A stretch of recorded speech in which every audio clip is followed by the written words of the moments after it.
In a world where we're so obsessed with health and wellness, how are we so unwell? So one question I get asked often enough is like, what was that shift that made you kind of change the trajectory of your life? What made you kind of more about positive psychology? And it's actually this book, The Myth of Normal.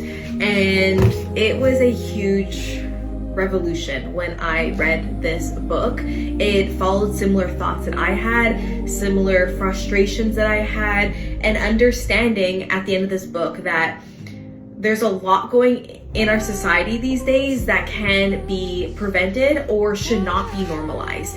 And so, especially in North America, where we are so health and wellness obsessed, we are obsessed with supplements and how to look younger and working out and diets and all these things, that in a world where we're so obsessed with health and wellness, how are we so unwell? How are we so mentally unwell? And he went into a few, and I highlighted this whole book, but he went on a few things where he said that 70% of Americans are on at least one prescriptive drug. 70% Americans.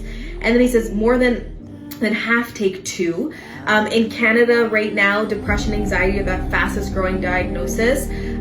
Millions of North American children and youth are being medicated.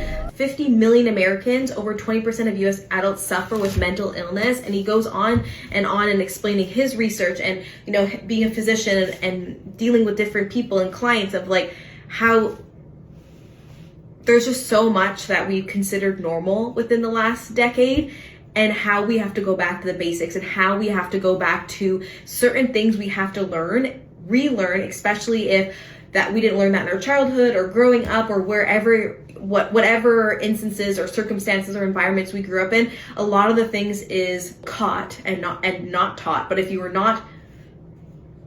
did not catch it at a young age, you have to learn it later on, right? And so that's when it really hit me, where I'm like, I need to learn about positive psychology. I need to learn what makes people happy, what makes people not happy, because in a world where we have so much, right, there's so many unhappy people, and that confused me so much. And so in my 2026 goal for my Her Happy Mind page and my YouTube channel, I'm going to go over this book more. I'm going to be doing more reels, more talks, but also I want to talk to you guys more and give you that motivation and that coaching of going after and pushing towards being happy in a world that's not so happy, and also going against our biology of just trying to stay safe. So if you are not following me, click that follow button and let's make 2026 our happiest year yet.